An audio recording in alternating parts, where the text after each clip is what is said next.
Bom dia, boa tarde, boa noite. Dando aqui prosseguimento ao nosso curso de geoprocessamento. Hoje nós vamos trabalhar com arquivos vetoriais. Então, são pontos, linhas, polígonos.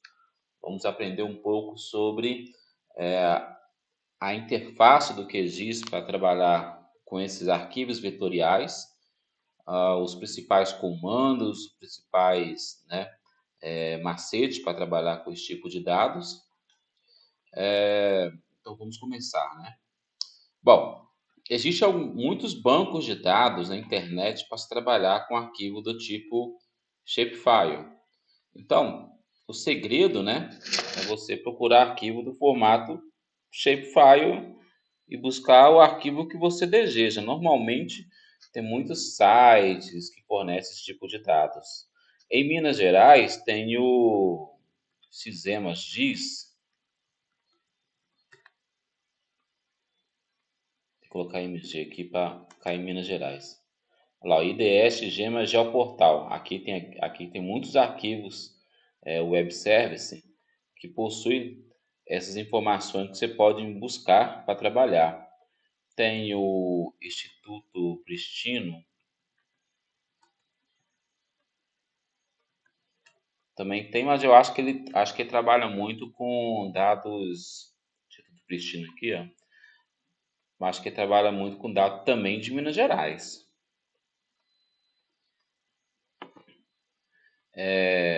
Tem o próprio Tem o próprio Map Bioma, tem alguns dados também, vetoriais. Vou abrir aqui o Map Bioma.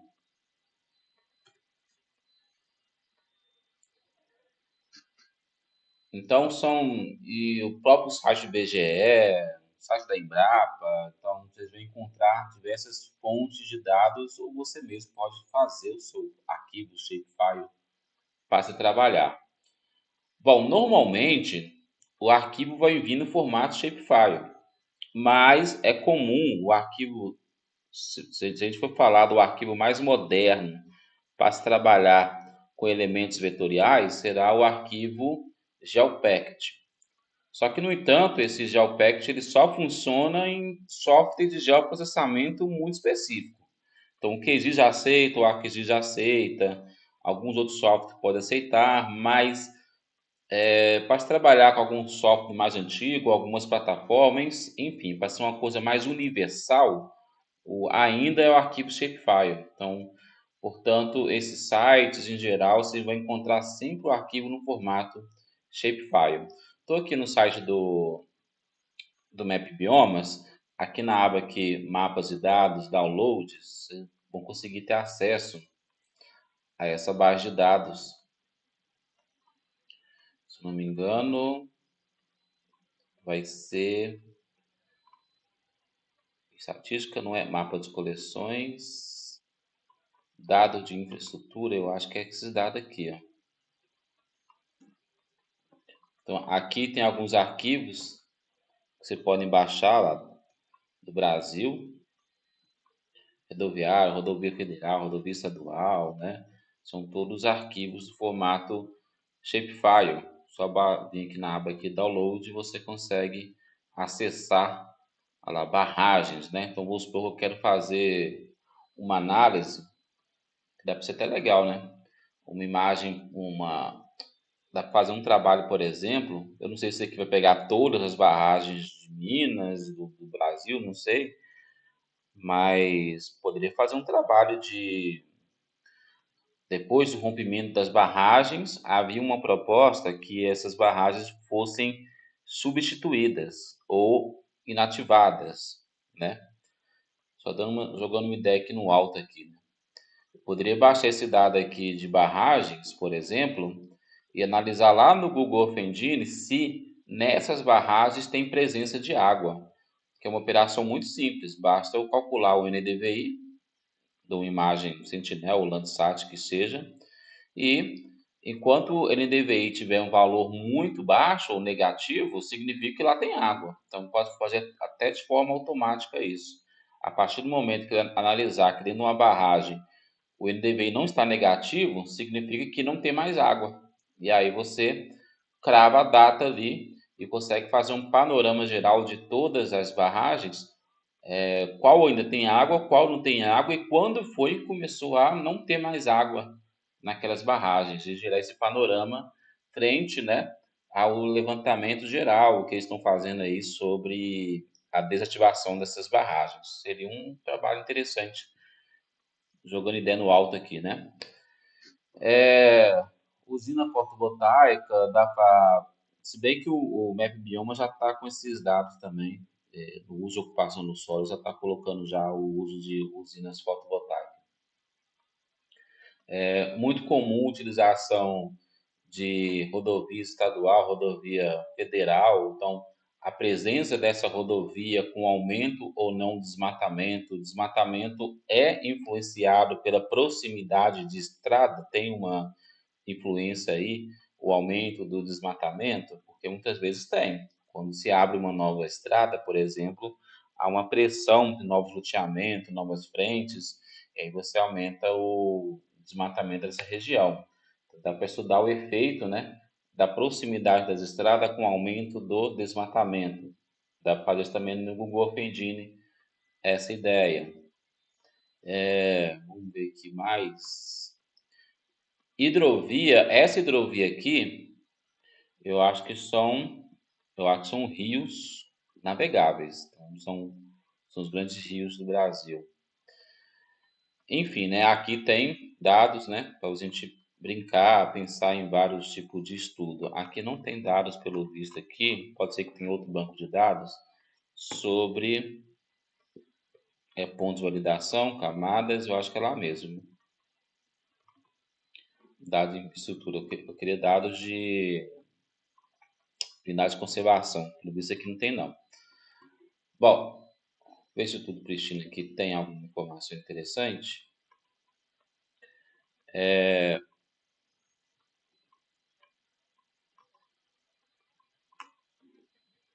Publicações, projeto, ato digital, histórias e mapas.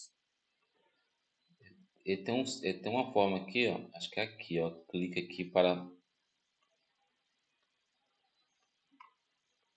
Ele tem um aqui que você baixa, município de Minas Gerais, downloads, eu acho que é aqui mesmo.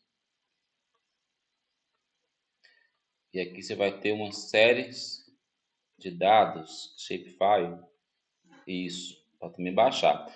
Aparentemente, é isso que eu estava desconfiando. O Instituto Pristina trabalha só com Minas Gerais. Mas aqui também, olha lá, áreas contaminadas reabilitadas, áreas prioritárias para conservação, mapa de diversidades, áreas quilombola, áreas subjetivas. Então, dá para fazer, por exemplo, o uso e ocupação do solo em áreas quilombolas, comparativamente em áreas. é, Você pega, por exemplo, estou jogando um estudo no alto aqui, né? Pega uma região, tem algum conflito aí de interesse, de ocupação de terra em geral, né? Áreas quilombolas, áreas, enfim. Aí eu pego uma determinada região, estudo em determinado tempo e vou estudar se nessas áreas de quilombolas e na áreas de propriedade rural, quem preserva mais o solo em geral, né? Onde tem mais presente solo exposto, onde não tem menos, área de pastagem em geral. Quem que são os agentes mais conservadores? Será que são os quilombolas? Será que com os proprietários rurais? Dá para fazer um estudo também dessa forma. Apesar que, né, a tendência é que como proprietário rural, grande poder aquisitivo, vai ter grande presença de maquinário, obviamente ela fazer um uso da terra mais intensivo do que a comunidade quilombola, que muitas vezes tem pouco equipamento, então não consegue fazer uma intervenção no uso da terra tão forte quanto um grande produtor. Enfim, tem uma série de discussão que pode ser feita, né? Aqui tem a rede de drenagem dos rios também, então dá para estudar áreas do desmatamento de áreas APP, proximidade dos rios, enfim, né?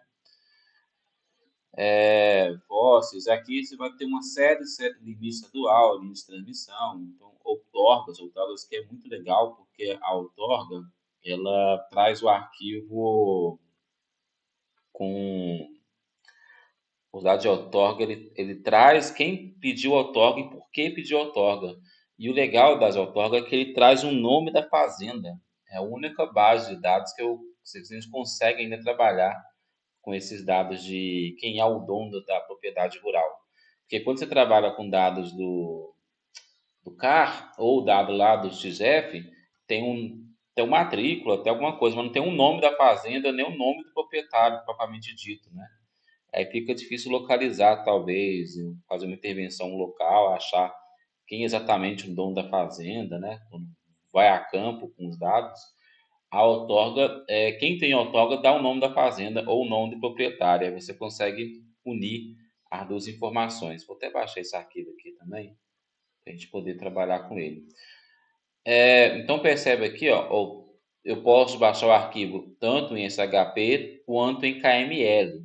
Arquivo SHP são arquivos que dá para trabalhar no QGIS em maioria dos softwares. E o arquivo KML é para quem quer visualizar no Google Earth. Então é um tipo de arquivo exclusivo para o Google Earth. Quando se quer trabalhar mesmo, processar dados, aí você trabalha só com shapefile. KML é quando você vai exportar, você vai entregar para alguém que não tem domínio de ferramenta de geoprocessamento, ele quer enxergar os seus dados, aí você entrega o arquivo em KML para facilitar para essas pessoas ter acesso às informações que você está gerando. Mas na prática mesmo, para quem está processando, tem que trabalhar com arquivos sempre do tipo shapefile. Algumas linguagens de programação vai ter outros formatos de arquivo. Eu vou aqui no site do Cisema para mostrar para vocês. Aqui tem mais opções de formato de arquivo. A gente tem uma noção melhor. Como eu sou de Minas Gerais, gente, acaba que eu sei mais as bases de dados de Minas, mas acaba que o Brasil tem, a São Paulo também, eu sei que tem um banco de dados muito enorme para se trabalhar em Brapa. Esses locais têm também esses locais bastante rico, né, de informação que vocês podem baixar também esses dados. Aqui vou no geovisualizador e aqui está o site do Cisema. Bom, não tem como mostrar para vocês um tutorial geral do Cisema porque fica um vídeo datado. Volta e meia esse site aqui está mudando a interface, muda a forma de interagir. Então é mais para eu acesso esse site mais também para baixar dados. Eu não fico muito interagindo aqui nesse site não. Eu sei que tem algumas ferramentas aqui legal, mas não é o foco da aula. O foco aqui é a gente baixar uma base de dados para poder trabalhar. E é legal, gente, porque eu posso pegar esses bancos de dados em geral e ficar cruzando informação só pelo cruzamento de mapa. Eu consigo extrair um bom trabalho, extrair um TCC, né, de forma fácil, rápida. Agora nós estamos nessa etapa mais de alinhar, né, os TCCs da turma da pós-graduação. Eu estou fazendo esse trabalho mais para inspirar vocês mesmo a desenvolver um trabalho até de forma rápida, né? Tanto utilizando o conhecimento do Google Earth Engine, quanto utilizando os ensinamentos aqui de geoprocessamento para vocês, se for possível, se vocês quiserem desenvolver o TCC também, utilizando essas técnicas. Bom, aqui em habilitar camadas, aqui você pode digitar, filtrar o que você quer, mas aqui também uma série de dados estão aqui dentro. O legal dessa plataforma é porque ela é alimentada pelos o IEF. Então, todo IEF, em geral, tem o acesso a esse site e consegue alimentá-lo. Então, aqui tem diversos dados atualizados sobre o, o processo. Se eu não me engano aqui, ó, acho que é licenciamento ambiental. Olha lá, histórico de licenciaturas emitidas no SEMAD entre 2013 e 2019. Então, esses locais que fizeram licenciamento ambiental, como é que é o uso e ocupação do solo desses locais? O que estão fazendo com essas áreas? Será que houve... além do mais, eu não sei como é que funciona esse dado aqui não. Eu vou ativar ele aqui só para me ver. Então, você clica no mais aqui, o mapa aparece, tá vendo? E se eu clicar no i aqui, ó, e clicar na bolotinha, no ponto específico, ele vai exibir o que esse ponto significa. Então, olha lá, Minas Gerais. Aqui, ó, tá vendo? Aqui tem o nome da fazenda também, ó. É interessante também baixar esse dado para ter o nome da fazenda, porque às vezes você quer, às vezes você trabalha na área da agrimensura e você pega a baixa de carro de Minas Gerais em geral, e aí você não sabe o nome da fazenda. Então basta você pegar, por exemplo, esse histórico de licenciamento, muitas vezes a gente não tem nenhuma, assim, não vou usar porque eu quero trabalhar com dado de licenciamento. Às vezes tem nada a ver com a gente. Mas eu posso utilizar do nome do empreendimento para linkar lá no CAR e eu ter essa informação lá dentro do CAR. Então, eu não estou interessado no licenciamento, estou interessado no nome da fazenda. Inclusive, podemos até trabalhar com isso também, baixar essa base de dados, trabalhar com ele. Aqui eu tenho. Aqui tem muitos dados, gente. Dá para vocês inventários, qualidade do ar, qualidade da água, enfim, qualidade da água. Eu não sei se estação. Eu não sei o que vai vir aqui nesses dados. Mas tem muita coisa aqui para você trabalhar. Então, por exemplo, eu não sei esses dados de qualidade da água, o que ele vai entregar de informação. Mas se ele entregasse, por exemplo, alguma análise da água, e esse rio for muito largo, e eu tenho qualidade da água desse rio, por que eu não posso associar essa qualidade da água com as imagens satélites e talvez por modelagem eu obter de forma indireta o comportamento espectral da água em relação à qualidade da água? É uma opção também de trabalhar. Então, aqui vocês vão ter um leque enorme de dados para se trabalhar, que nós podemos ficar levando essa brincadeira, né, para vários e vários e vários casos. Aqui, ó, tem o dado também, ó lá, da outorga, lá, tem 3 dados de outorga. Essa outorga daqui, ela é só de Minas Gerais, lá no Instituto Pristino também tinha, né? Só que lá estava datado 2017. Aqui já é mais recente. Aqui você pode baixar o dado deles, e isso é um dado mais recente. Enfim, dados de relevo, aqui vocês podem, né, procurar muitas e muitas informações para se trabalhar, né, nessa área de que tem mapeamento de solo. Eu vi aqui olha lá, estoque de carbono a 5, 10 centímetros. O que me pega um pouco nesses levantamentos de dados, tem que ter um pouco de cuidado, é porque eles são extremamente genéricos. Então, para um estudo a nível de cidade, a nível de estado, esses dados aqui são interessantes, mas se vai fazer a nível de fazenda, a nível de propriedade rural, um espaço pequeno, são dados extremamente genéricos. Então, por exemplo, o estoque de carbono a 5 centímetros do solo, ele vai falar que São João Evangelista tem a mesma taxa de estoque de carbono. E você sabe que não, nós vamos ter diversos tipos de feições, né? A cada, sei lá, eu tenho uma área de fazenda, eu tenho uma área de horta, eu tenho uma floresta, eu tenho um solo exposto, isso tudo num pequeno espaço. Isso aqui vai generalizar muito. Então, isso aqui é para ter uma ideia geral do que está acontecendo, tá? Então, a gente pode ver, brincar um pouco com esses dados aqui, só para a gente mesmo ter uma noção do que dá para fazer. Tem um dado Terra Climate. Esse Terra Climate, ele acha que não. Aqui para baixar os dados Terra Climate, mas a gente consegue esses dados lá no Google Earth Engine, inclusive mais recente. Então não carece buscar aqui.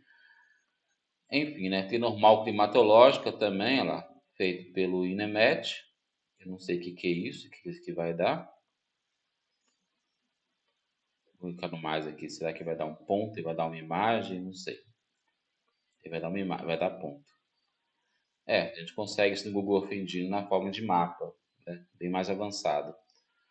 Então, aqui são arquivos vetoriais, tá? Não são arquivos que se possam ainda trabalhar na forma de mapa. Dá para trabalhar, mas é limitado, né? Dá operações dentro do shape. Aqui, será que tem carro? Eu acho que não tem. Cadastro ambiental rural, pior que tem. Passivo ambiental declarado, imóvel para recuperação de APP declarados, olha lá. Imóveis de recuperação de áreas restritas declarados.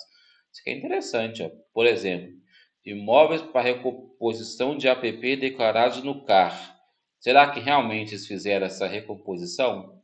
Eu posso baixar as imagens de satélite para verificando isso. Dá para fazer um trabalho assim também. Então aqui tem muito dado interessante. Dá para a gente pensar em trabalhos bem diferentes na área do, olha lá, o uso antropizada, área consolidadas. Então tem muitos dados aqui para se trabalhar, né? Para a gente pensar aqui em trabalhar, dá até para pensar aqui que vários trabalhos podem ser feitos. Bom, então, vamos baixar aqui uma base de dados. Na verdade, eu já até baixei já, que às vezes demora um pouquinho. Eu baixei o dado da hidrografia, porque só para a gente brincar um pouco algumas ferramentas, depois eu trago outros dados para a gente brincar mais. Aqui em hidrografia, eu baixei a bacia hidrográfica hortificada, baixei do Rio Doce. Então, para fazer download, basta vir aqui na setinha para baixo aqui, ó. Aí você pode baixar esse arquivo. É que é bom mostrar aqui. Aqui tem um arquivo do tipo shapefile/zip. Então, o QGIS aceita arquivo do tipo shapefile, normalmente, e a depender como está seu arquivo zipado, ele também aceita. Esse arquivo GeoSom aqui, ele, ele é muito comum em bancos de dados, esse tipo de estrutura de dados, esse formato de arquivo. Então, Power BI aceita esse formato. Dependendo da linguagem de programação, é mais ou menos esse formato que você vai trabalhar. Se eu não me engano, o Python também lê esse tipo de informação. Então, quando você trabalha com arquivo shapefile a nível de linguagem de programação, normalmente esse formato aqui que você trabalha. XLS é arquivo do tipo Excel, né? Então, não é um arquivo shapefile. Somente a tabela de atributo que está sendo levantada. Arquivo do tipo KML é o arquivo mais para fins de visualização. O arquivo do formato KML, ele consegue até carregar algumas informações na sua tabela de atributo, mas são muito limitadas. Quem vai permitir um amplo acesso, um amplo banco de dados, são arquivos do tipo shapefile. E arquivos KML/WMS são geoserviços. Se você quiser disponibilizar esses arquivos de forma de internet, por interface, né? Normalmente vai nesse formato aí. Então é comum nós trabalhar com arquivo do tipo shapefile. Então vou clicar aqui, esse arquivo vai fazer download. Então pode ser que demore um pouquinho, então já baixei ele para a gente fazer essa prévia demonstração aqui. Então aqui, ó, bem que baixou rapidinho agora, né? Então aqui nós temos os nossos arquivos. Eu baixei tanto as bacias hidrográficas quanto a rede de drenagem. A ideia aqui é só para mostrar para vocês como é que eu posso manipular os arquivos vetoriais, que a mesma aplicação pode ser feita para diferentes finalidades. É bom vocês conhecer a técnica, né? Não o que eu estou fazendo em geral, porque às vezes você está analisando, eu trabalhando com bacia hidrográfica e você não tem interesse em bacia hidrográfica. O ponto aqui não é aprender a mexer com bacia hidrográfica, o importante é aprender quais são as técnicas, quais são os botões que tem, para que ele serve e tentar aplicar isso. Bom, então aqui eu tenho um arquivo do tipo zipado, lá, .zip. Você consegue observar isso. Esse arquivo do .zip, o QGIS consegue abrir ele de forma direta. Então aqui, ó, aqui na verdade é o torga. Então eu posso pegar esse arquivo aqui, arrastar lá para o QGIS, soltar ele aqui dentro e o QGIS lê ele, tá vendo? Ou porém, ao anotar esse arquivo, por mais que eu clico nele aqui, ó, a opção de edição do arquivo lá não fica habilitada. Então é igual você estiver trabalhando, eu estou igual que eu tiver um pacote de bolacha fechado num plástico transparente. Eu consigo enxergar o biscoito dentro do recipiente. Mas se eu quiser comer, quiser alterar, quiser pegar o biscoito mesmo, consumir ele, eu tenho que abrir o pacote, né? Mas se você quiser apenas visualizar, você não precisa abrir o pacote. Então aqui está na mesma ideia. Eu consigo visualizar o meu produto, consigo selecionar, eu não consigo alterá-lo. Enquanto ele estiver no arquivo zipado, ele não é passível de alteração. Então, é por isso que o lápis aqui, ó, não vai estar habilitado. Isso é muito comum de acontecer, a pessoa pegar um arquivo e ficar falando, não estou conseguindo alterar, não estou conseguindo alterar. E muitas vezes é porque ela importou o arquivo zipado ainda, não tirou do zip. E ao tirar o arquivo do zip, então aqui você descompacta e cria um arquivo zipado, percebe que esse arquivo não tem mais o símbolo de um zip, né? Eu abro esse arquivo e eu vou ter essa estrutura de dados. Então, se o seu arquivo zipado, ao abrir ele, não tiver nada mais, nada menos do que os arquivos que compõem o arquivo shapefile, o QGIS vai ler normalmente sem precisar descompactar. Mas, se eu tiver um arquivo zipado, dentro do arquivo zipado tiver uma outra pasta lá dentro, ou seja, para mim ter acesso ao arquivo shapefile, eu tenho que passar mais uma camada, porque tem mais uma pasta, o QGIS não lê. Ele só lê se eu pegar todos esses arquivos aqui juntos e jogar direto para um arquivo zipado. Por que isso? Para ler um arquivo shapefile, eu preciso de 4 arquivos, que é o PRJ, o SHX, SHP e o DBF. Se você não enviar os 4 arquivos, ele não vai fazer leitura lá no QGIS, seja qualquer software em geral. É muito comum a pessoa estar criando um arquivo shapefile, aí eu falo assim, me manda o arquivo shapefile, a pessoa vai me mandar só o arquivo .shp, não me manda o resto. E aí eu vou chegar aqui e não vai rodar. Só que é muito ruim também eu enviar os 4 arquivos. E aí você tem que baixar os 4 arquivos de uma vez. Por isso é comum mandar o arquivo do tipo shapefile no formato zipado, porque eu mando tudo junto num único arquivo. É por isso que o arquivo shapefile você vai encontrar muitos sites aí baixando ele na estrutura do tipo zip. E o que são esses arquivos, né? Então, o arquivo shapefile, por mais que o QGIS consiga interpretá-lo, mas ele vem de forma separada, isolada. O arquivo do tipo SHP, ele é um arquivo que se refere ao formato do arquivo. SHP significa o shape. Shape é forma. Então, se o meu arquivo é uma linha, se o meu arquivo é um ponto, se o meu arquivo é um polígono, essas informações estão contidas no arquivo .shp. É ela que vai informar o QGIS que tipo de arquivo que eu tenho, se é um ponto, linha ou polígono. O arquivo SHX é mais para estabelecer os metadados, como é que isso aqui foi feito, a tipologia, enfim. São um arquivo mais para o computador interpretar ele.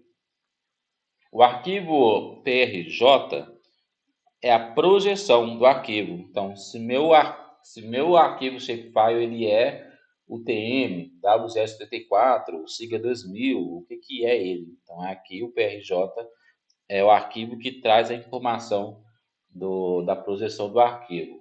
E o arquivo DBF é o arquivo do tipo banco de dados. Inclusive, você vê o símbolo dele aí, é um símbolo que o Excel consegue até mesmo abrir. Mas não é legal alterar o arquivo no Excel não, porque os outros arquivos está conectado com ele. Então, se eu atualizar o DBF, todos os arquivos abaixo também tem que estar também atualizado. Então, se você abrir esse arquivo no Excel, alterar e salvar, possivelmente ele não vai ser interpretado posteriormente, vai dar arquivo corrompido. Então, é melhor você reestruturar isso lá no QGIS mesmo, no banco de dados lá dentro. Bom, aqui são esses 4 arquivos. Há possibilidade de software entregar outros tipos de arquivo. Então, o QGIS, se você exportar um arquivo shapefile do QGIS, vai vir esses 4 arquivos e mais um. Então, eu não sei aonde que essas pessoas fizeram esse arquivo, o pessoal do Cisema, né? Porque lá gerou esse arquivo do tipo CST. Pode ser arquivos que tá levando alguma informação de coloração, de legenda, são os arquivos assim, que é particular do software de geoprocessamento da origem desse arquivo. Então, quando você exporta em SHP, um shapefile, vai vir os arquivos adicionais, que é arquivos particular do software de origem. O QGIS também vai gerar, acho que gera um tal de QMX, que é alguma coisa, que é particular do QGIS. Mas esse arquivo não interessa. Esse arquivo, inclusive, até no próprio Google Earth Engine, ele nem lê esse arquivo. O importante são esses 4 arquivos que eu mencionei aí, tá? Com esse arquivo descompactado, lembrando aqui que eu estou na pasta descompactada, eu posso pegar o arquivo do ponto .shp, arrastar lá para o QGIS. A título de curiosidade, gente, às vezes o seu computador não está aparecendo .shp, .shx. Para quem trabalha com dados, é importante que apareça a extensão do arquivo. A extensão do arquivo são esse arquivo, esse nome ponto que gerou posteriormente. Por quê? Ao analisar o meu arquivo, já sei do que se refere. Então, já sei que isso aqui é um SHP, isso aqui é um DBF, isso aqui é um. Então, já bateu o olho, eu sei que um arquivo é um DWG, que é o arquivo do AutoCAD, é um ponto PDF, um ponto TXT. Então, é importante ter essa extensão dos arquivos ativada. Se você quiser ativar no seu computador, acho que você vem que visualiza. Não, que vai mudando de Windows para Windows. Eu acho que é visualizar, não? Mostrar extensão e nome dos arquivos. Tem que estar ativado. Aí você vai ver, se eu desativar aqui, ó, você vê que não subiu, não. Ele vai assumir esse nome SHP. Assumiu aqui, ó, lá, o DBF, que por exemplo não apareceu mais. Então é importante ter esse arquivo, extensão do arquivo ativada, tá? Então vou ativar o SHP aqui, ó. Ativar não, vou jogar para o QGIS, ó. Vou arrastar, vou jogar para o QGIS e o arquivo abriu. Observe uma coisa, gente. O banco de dados disso aqui, ó. Vou voltar no arquivo aqui, ó. Só o DBF dele, que é o banco de dados, tem 650 MB. Isso para um arquivo shapefile é um arquivo pesado. Então, o QGIS em geral pode dar uma travada, olha lá, até ele gastar, processar esses dados, vai demorar muito. Então, eu posso até desativar ele aqui, ó, para não deixar minha memória pesada do meu computador. Então, eu não preciso que o arquivo esteja aberto na minha tela do QGIS aqui, ó. Eu preciso que ele esteja no QGIS. Mas o arquivo estando exibido ou não interfere para a maioria das operações. Há operações dentro do QGIS que exige que o arquivo esteja ativado. Ativado eu falo marcado com desenho aqui, ó. Mas há operações que não exigem isso. 95% das operações não exige que o arquivo esteja ativado, mas existem operações que exigem sim. Bom, então aqui eu baixei lá no IDS Zema, baixei o arquivo tanto da bacia hidrográfica, tanto baixei o arquivo das linhas, né? Tá, agora não fiz nada do que existe, estou só conversando com vocês sobre o que são arquivos do tipo shapefile, que são os elementos vetoriais, esses bancos de dados, a gente levantar esse trabalho que pode ser realizado. Bom, vamos começar a trabalhar propriamente dito. Então, observe que esse dado aí é muito pesado, né? O IDE tanto as bacias quanto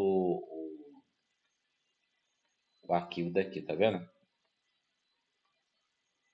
Muito pesado.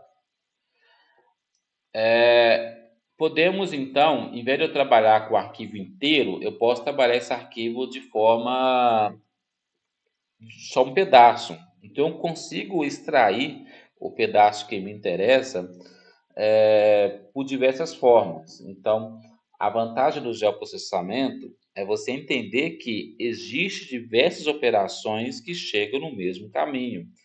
Existem diversas estratégias de manipular o dado. Muitas vezes, um jeito não vai funcionar, um outro jeito vai funcionar. Então, é bom a gente ter muita ideia criativa mesmo. Olha, eu tenho esse dado, tenho essa informação, qual é o jeito mais fácil de eu extrair o meu dado?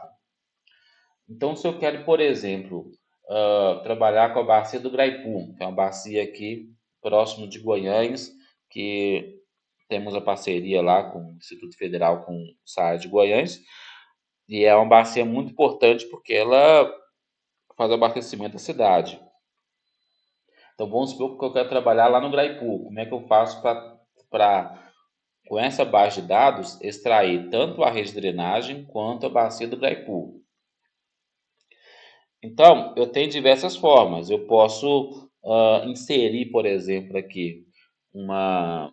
Eu posso inserir, por exemplo, sabendo que Graipu está em Guanhães, e puxar toda a rede de drenagem, toda subbacia que está dentro do município de Guanhães, né? Aí nós vamos ter nós temos uma ferramenta aqui que é localizar por atributo. A selecionar por localização. Então, eu posso selecionar um arquivo, os dados, sei lá, da rede de drenagem, orientada pelo um outro arquivo shapefile que é o município. Só que vai dar errado aqui porque a bacia do Graipu pega mais de um município, né? Então vai dar errado essa operação. Mas se eu souber, acho que pega, acho que é Goiânia e Sabinópolis. Se eu selecionar só os dois municípios e fazer por ele, dá certo. Posso selecionar, vou colocar aqui selecionar para aparecer mais opção. Selecionar. Posso selecionar por atributo. Então, eu quero que apareça, eu só quero selecionar os municípios que contenham o nome de Graipu. Posso selecionar por um conjunto de regras. Eu quero somente as bacias hidrográficas que tenham extensão no mínimo de, sei lá, 50 hectares.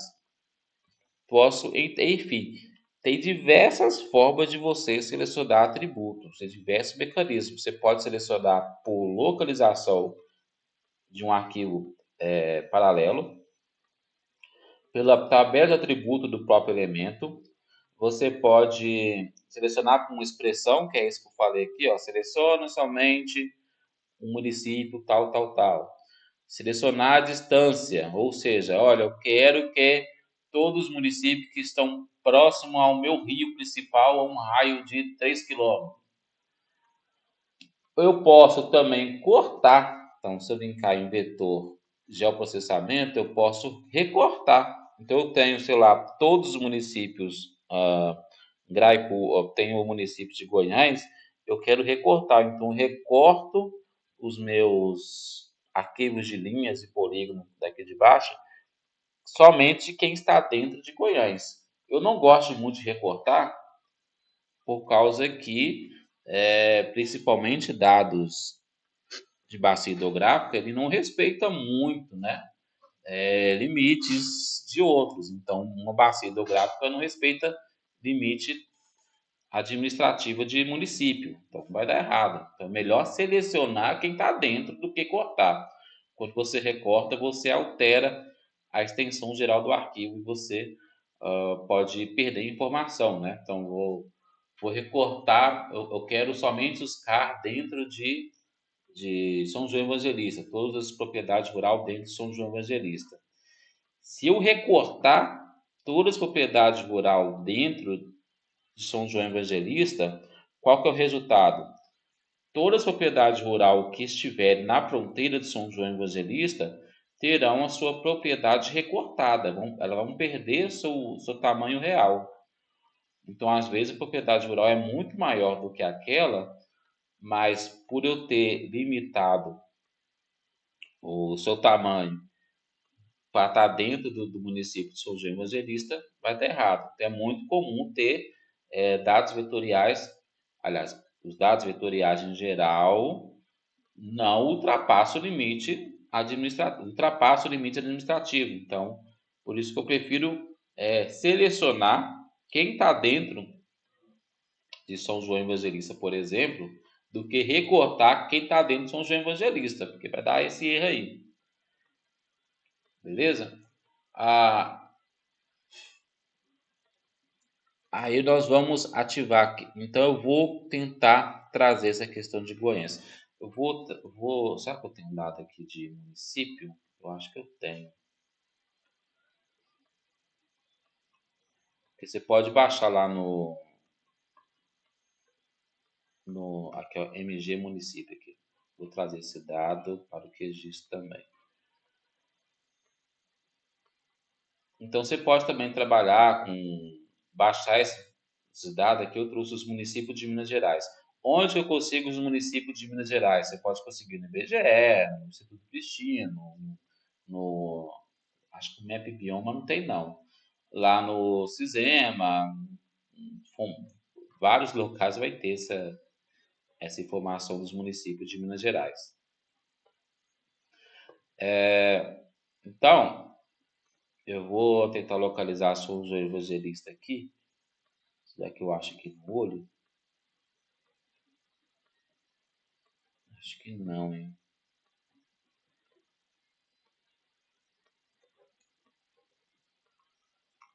Vou ter que buscar São João Evangelista geral mesmo. Então, tá. Então, vamos aproveitar que eu inseri esse arquivo de São João Evangelista. Eu quero selecionar o município de São João Evangelista, ou de Goiás. Goiás está embaixo. O que eu posso fazer? Eu posso achar São João Evangelista e clicar nela literalmente e salvar esse arquivo. Então, eu posso vir cá. Estou no município de Minas Gerais. Aqui tem a função de selecionar vetor, tá vendo? Selecionar funções. É esse quadradinho aqui com uma setinha. Esse botão aqui, gente, pode estar em qualquer canto aqui do QGIS, tá? Vou até desativar aqui vetorização avançada para ter menos ícones aqui. Desativar o raster aqui. Desativar o LF Tools. Tem umas ferramentas aqui que fica ativada aqui, ó. Fica mais pesado. Depois eu olho mais aqui. Bom, então esse arquivo seu aqui, ó, pode estar aqui em cima, pode estar em qualquer lugar. Isso aqui é o Planet Explorer. Isso. Então, só presta atenção onde vai estar seu arquivo, tá?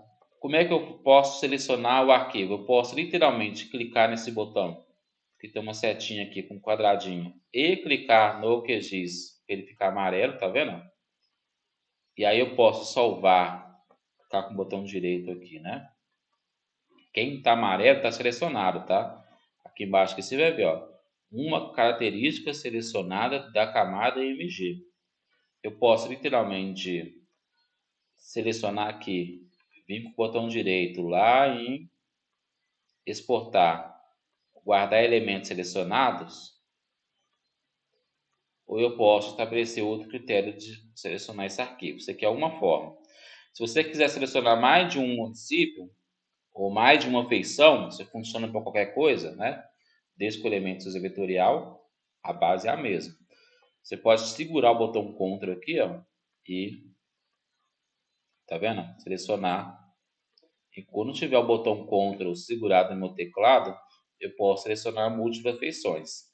Se eu soltar o botão CTRL do teclado e clicar em qualquer elemento, só vai um só.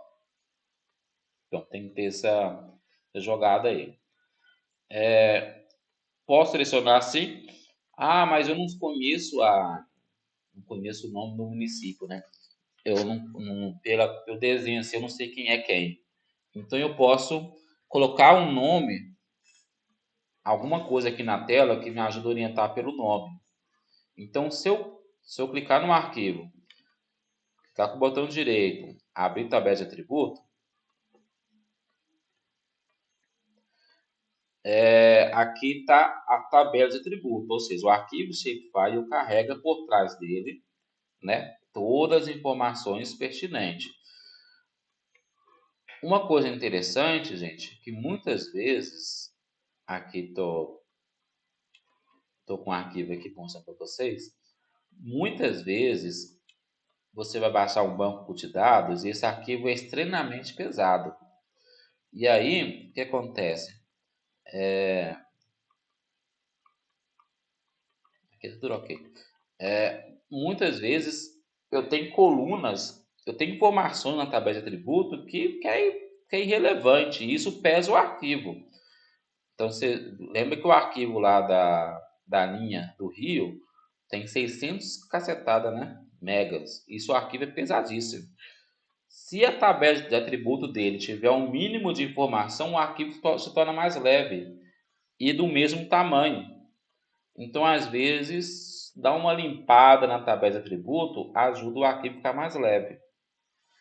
Então, por exemplo, o FMG, o FMG é ótimo. Unidade de Federação, Minas Gerais, é tudo Minas Gerais. Então, essa coluna aqui não tem função. Essa coluna aqui, IBGE, não tem função. Então, às vezes, vão ter informações demais aqui que é irrelevante. Então, às vezes compensa apagar a informação que não interessa, o arquivo se torna mais leve. Aqui eu quero mostrar para vocês o seguinte. Eu tenho um município, percebe que o nome da coluna, porque eu vou ter que buscar esse nome lá na frente. Eu tenho município, underline aqui, que vai ter esses nomes aqui, com caractere especial. Sem acento, não tenho caractere especial. Município, aqui só o código do IBGE do município, enfim, né? Então, qual o nome que eu quero? Ah, eu quero município sem acento. Então, vou ativar aqui, vou buscar esse nome. Então, o nome do município é essa coluna aqui, ó, município sem acento, beleza? Só essa informação que eu queria. Ah, tá. Se você quiser desmarcar o que eu fiz, ou você dá um clique fora e desmarca, ou você vem nessa opção aqui, ó. Esses dois quadradinhos aqui, com negação aqui, ó, que é desfazer camada selecionada. Aí desfaz o que você fez. Tá, o que mais que podemos fazer? Ah, tá. Se eu clicar duas vezes no meu arquivo, eu abro a sua propriedade. E nessa propriedade aqui, ó, eu tenho informação. Aí você sabe que tipo de arquivo que está, né? Então aqui é importante saber que está em graus. Por que é importante saber? Se eu converter esse arquivo para ele virar, sei lá, um raster, ele vai virar um raster nessa projeção aqui. Algumas operações do QGIS exigem que os arquivos estejam alinhados na mesma posição geográfica, principalmente quando está alinhando um dado com o outro. Aí precisa estar na mesma coordenada geográfica. Então, é importante saber qual projeção está seu arquivo. Então, aqui está em... aqui nem falou qual que está, não. Aqui em fonte que vai falar, ó.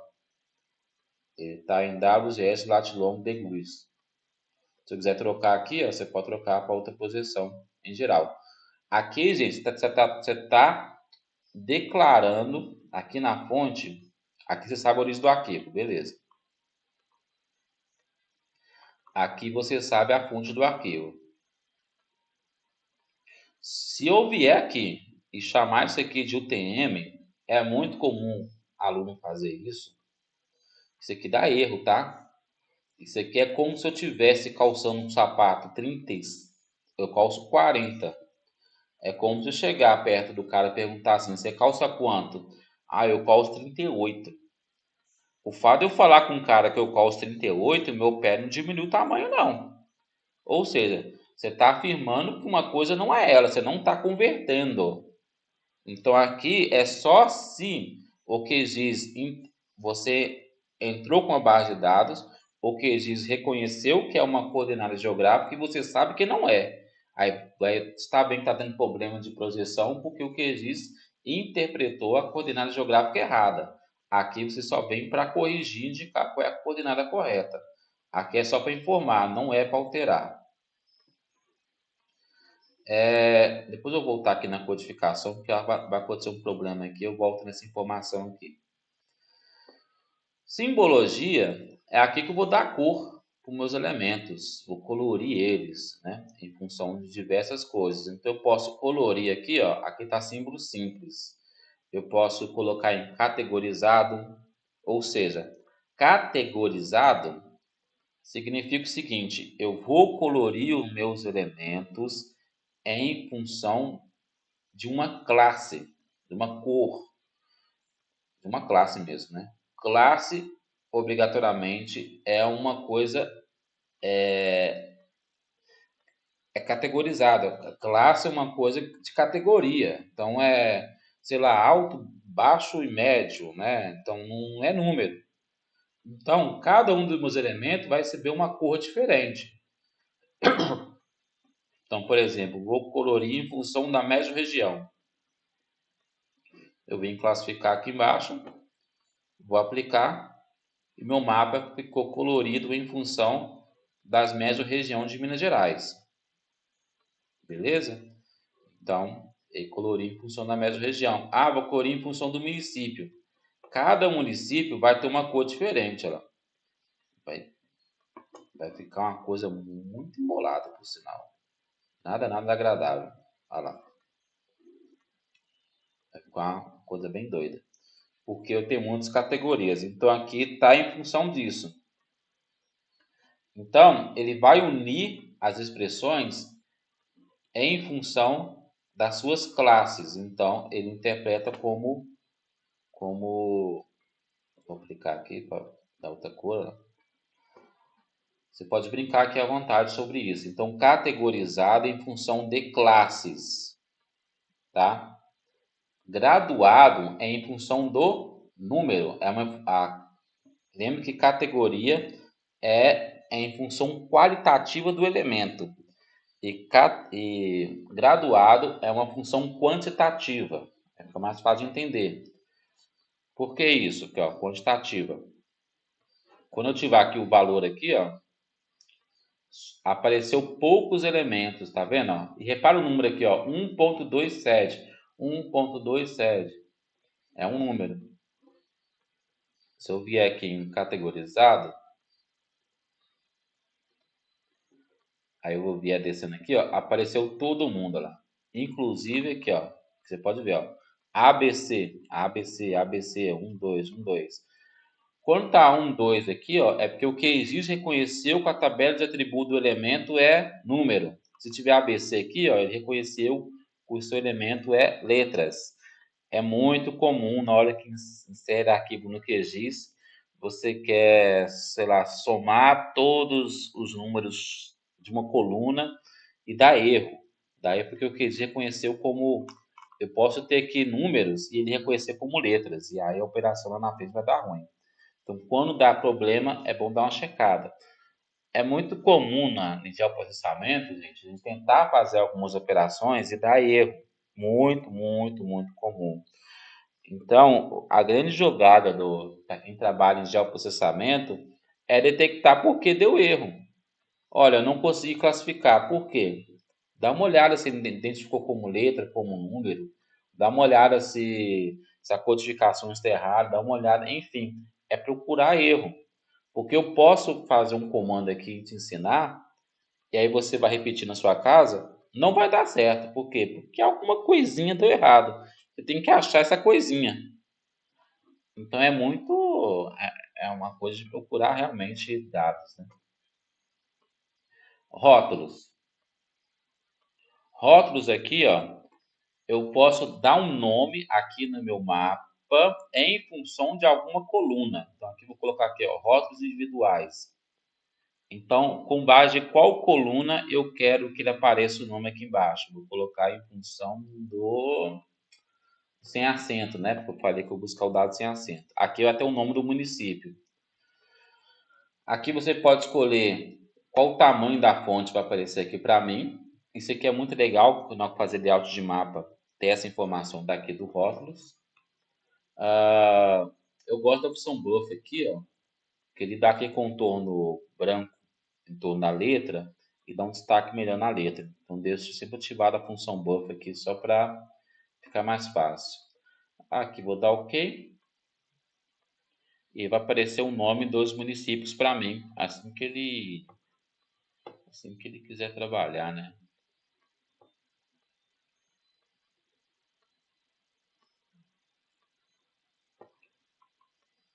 Pai, tem uma agarrada aqui. Agora foi. Entendi. Ah, tá.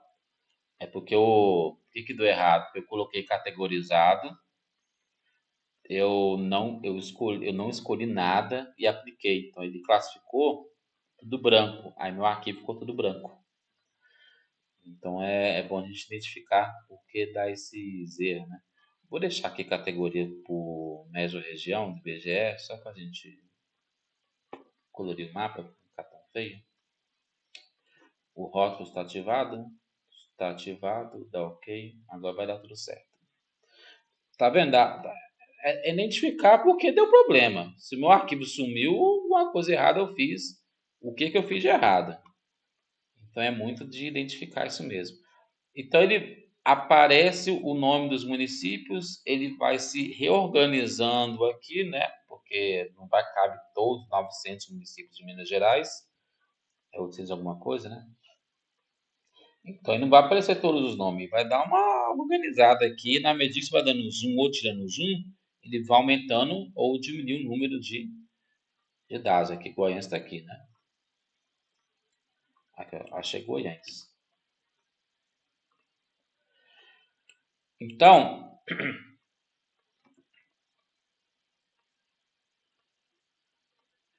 aqui, né, eu tenho desde o Vale do Rio Doce. Então aqui eu tenho, né, os municípios do Vale do Rio Doce e nós vamos trabalhar com a Bacia do Graipu. A Bacia do Graipu, acho que está aqui em Sabinópolis, Goiães. Acho que é só os dois, viu? Vou pegar Nossa Senhora do Porto também, que eu estou na dúvida. Então eu vou selecionar esses 3 municípios aqui, ó. Ficou amarelo, tá vendo? Goiães e Nossa Senhora do Porto. Selecionei, segurei o botão Ctrl e cliquei no arquivo para todo mundo ficar amarelo. Venho aqui no QGIS, clico no botão direito, vou lá em exportar, guardar elementos como. Aqui, ó, formato do arquivo. Aqui você pode salvar em diversos formatos. Inclusive, você pode entrar com o arquivo shapefile e exportar ele em outro formato. Dá para converter também. Então, o GeoPact aqui, ó, que é o formato mais consolidado, é o formato mais moderno de arquivos vetoriais, só que não é todo software que interpreta ele. Posso exportar em AutoCAD lá, DXF. Então, o QGIS só interpreta DXF. QGIS não interpreta arquivo DWG, tá? Então, se tiver com arquivo lá do AutoCAD lá já referenciado, quiser trazer para o QGIS, lembra de exportar em DXF. Tem que converter esse arquivo aí. Tem até plugin na internet que converte isso. SQL é para banco de dados. Não vou saber tudo certo, todos os formatos aqui não, né? Já o de som aqui, ó, como eu falei com vocês, é para programação em geral, gosto desse formato aqui. KML para abrir no Google, planilha de Excel, né? E aqui vai, né? Shapefile é o que nós queremos. Nome do arquivo, vou colocar Aqui eu tenho uma parte chamada lixo, porque tudo que eu sei que eu não vou usar mais, eu guardo aqui, depois eu apago sem peso na consciência. Eu vou colocar região Graipu e vou salvar esse arquivo. Tô fazendo esse vídeo longo, gente, mas sabe como é que é, né? Você não precisa assistir o vídeo inteiro na mesma hora. Você pode ir pausando e vai, né? Você pode pegar o fio da meada aqui. Lembra de esse arquivo aqui, ó, salvar somente feição selecionada. Aqui tem que estar marcado, tá? Se não tiver marcado, ele não vai salvar o arquivo que eu selecionei. Ele não vai salvar somente o amarelo aqui, não. Ele vai salvar todo mundo.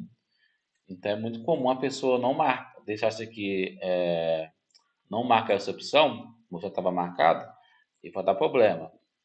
Aqui, ó, sistema de referência de coordenada, não troque, tá? É aquela mesma analogia que eu fiz. Você está afirmando que uma coisa é uma coisa, você não está convertendo, não. Deixa aqui quieto. Codificação, né? Está o TF8.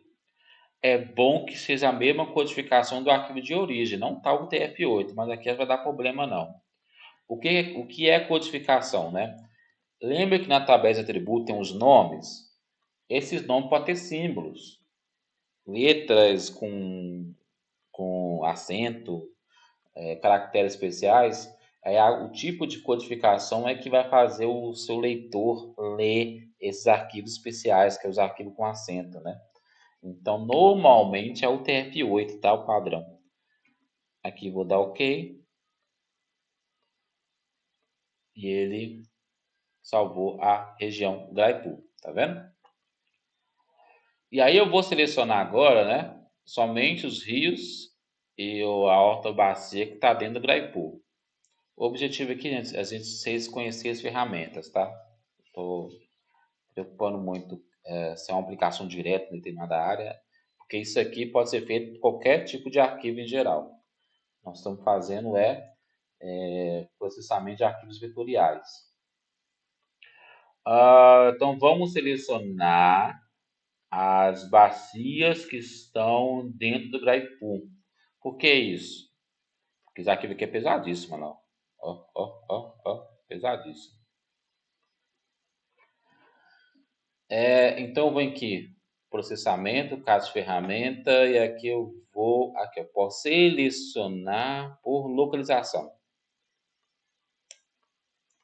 Então eu vou selecionar feições da minha ortobacia, comparar com a minha região Graipu. Observe aqui, gente, ó, tem um símbolo aqui, ó. Ele meio que fechou, abriu e fechou o colchete, significa que ele jogou numa projeção geográfica que ele não tem certeza se é ela mesmo. Aí coloca esse símbolo doido aí, tá? Isso pode dar problema em alguma operação. Se der problema aqui, é função disso. Eu acho que não vai dar problema, não. Vou pôr executar aqui, que eu acho que não vai dar problema. Mas tem operação dentro do QGIS, se der erro, pode ser que não reconheceu o arquivo a sua projeção geográfica correta, e aí ele vai dar problema. Estou mostrando para vocês que muitas vezes que acontece é detecção de erro. Muitas vezes você faz processo dentro do QGIS, vai dar erro. Aliás, é comum você faz uma coisa dá erro, você faz uma coisa dá erro, a estratégia é detectar erro. Vocês têm que ser sensível a verificar erro, porque deu errado. E aí vai dando certo o que vocês querem fazer. Eu quero selecionar, né, quem está dentro de ou tocam ou cruza ou sobrepõe minha região de Graipu. E aí eu vou executar.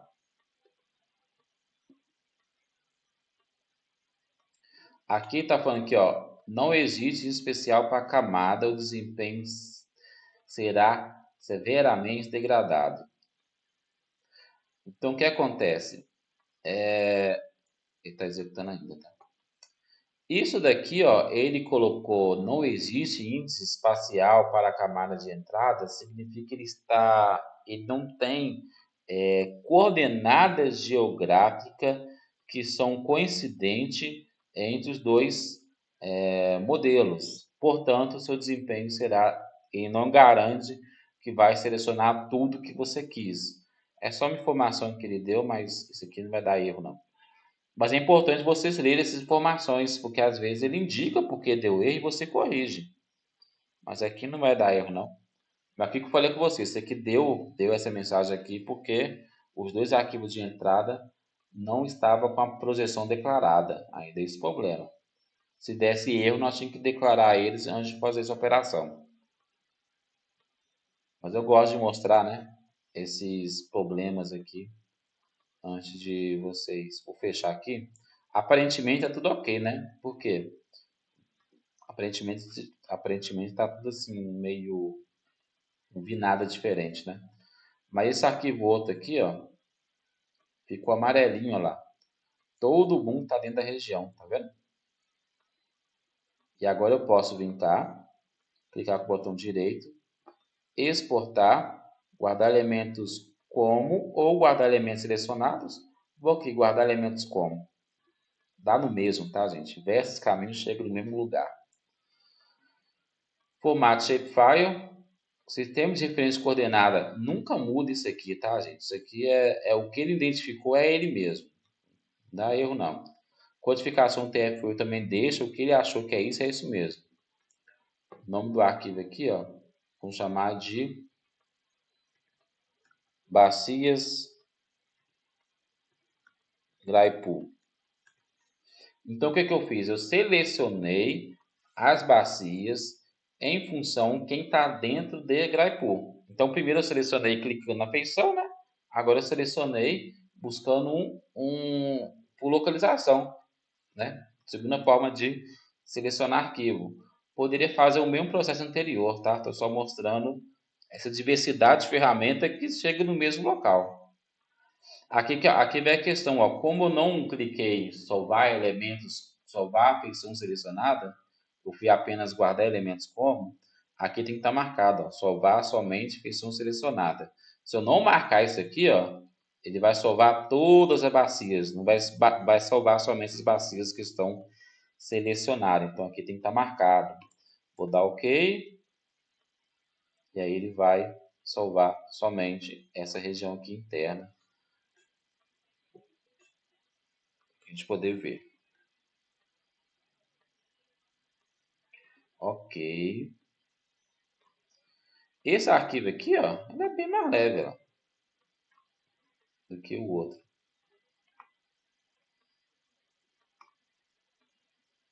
O outro demorei mais para fazer isso aqui, ó.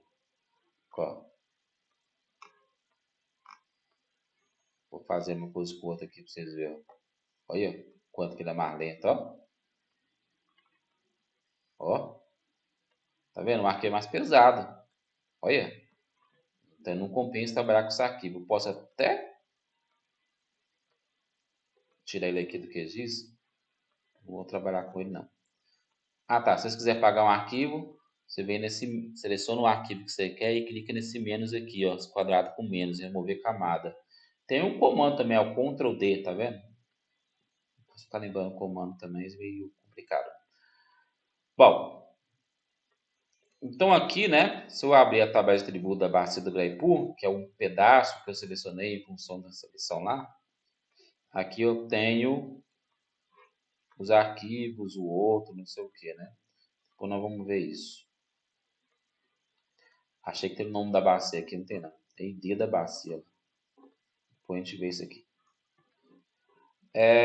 Vamos selecionar agora os rios que está dentro dessa bacia, né? Vai ter que ser a mesma coisa, viu? Selecionar por localização da bacia do Graipool. Aqui já achou o sistema de projeção, tá vendo? Mas eu quero que busca das minhas linhas.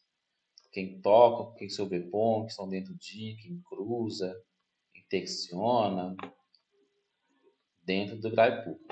Vamos executar aqui. Vai mandar a mensagem de novo, porque o arquivo das linhas não está com projeção declarada. Ele deixa a mensagem mesmo. Se der erro, sabe que o problema é esse, mas se não der, segue o jogo.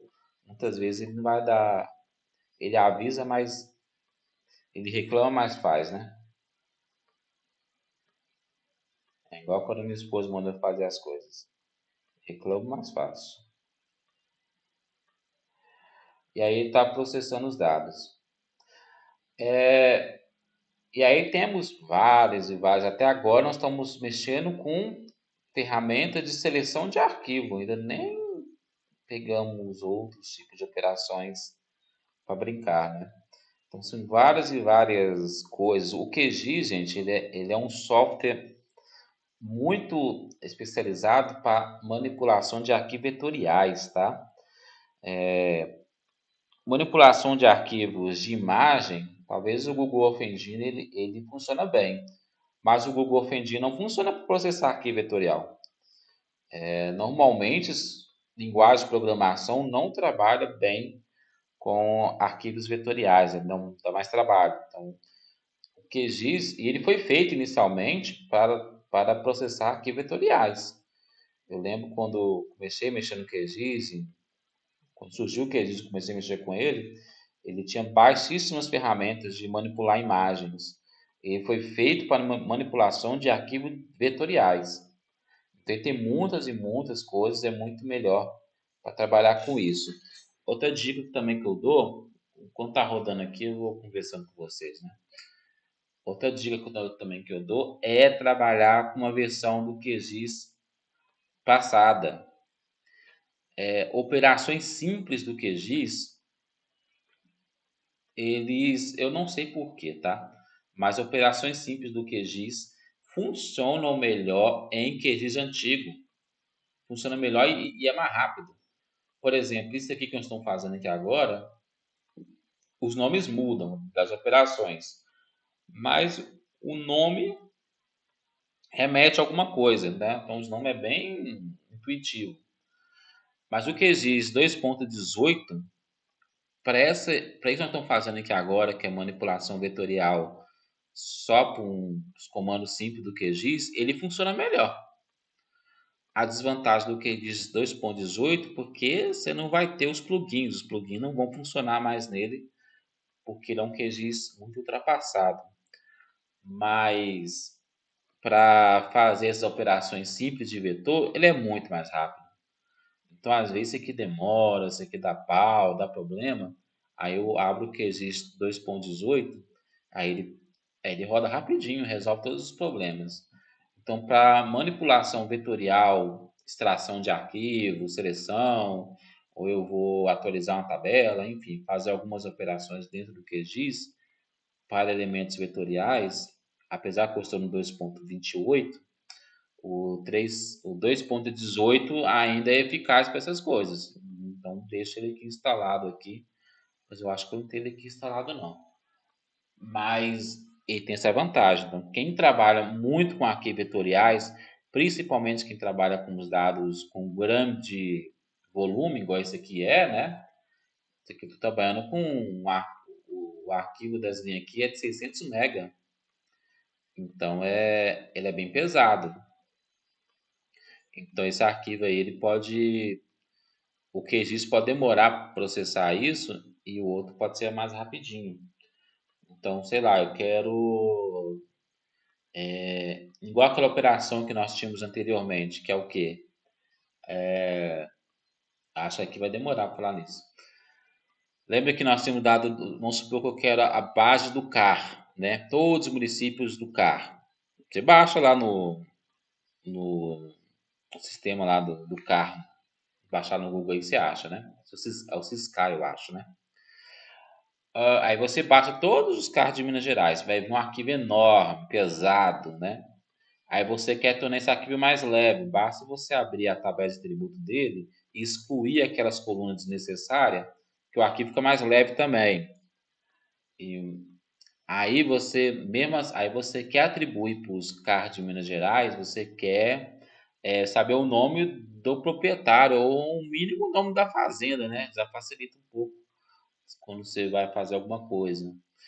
E aí você pode atualizar ele em função do pedido de intervenção, porque vai aparecer o nome da fazenda ali, né? Você pode pegar o dado da outorga, também aparece o nome da fazenda. Tem alguns produtos que eles fornecem na internet aí que indiretamente fornecem o nome da fazenda. E aí você pode cruzar essas duas informações, que é unir atributo pela localização, tem essa função aqui no QGIS, e você pode unificar esses dois comandos. Por que eu estou falando isso? Porque todos os CARD de Minas Gerais, todos o outorga de Minas Gerais, todos a pedir intervenção de Minas Gerais, são arquivos grandes. Estou falando de Minas Gerais inteiro.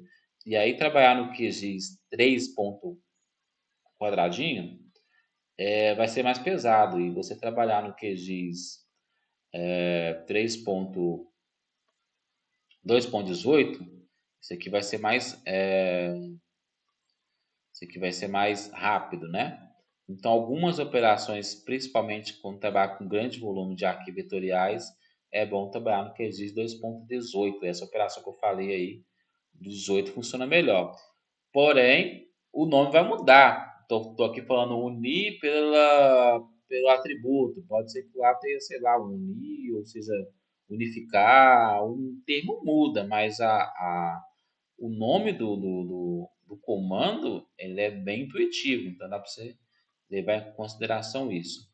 Bom, gente, eu vou dar uma pausa aqui nesse pedaço aqui, que eu acho que vai demorar um pouquinho, porque o arquivo é pesado.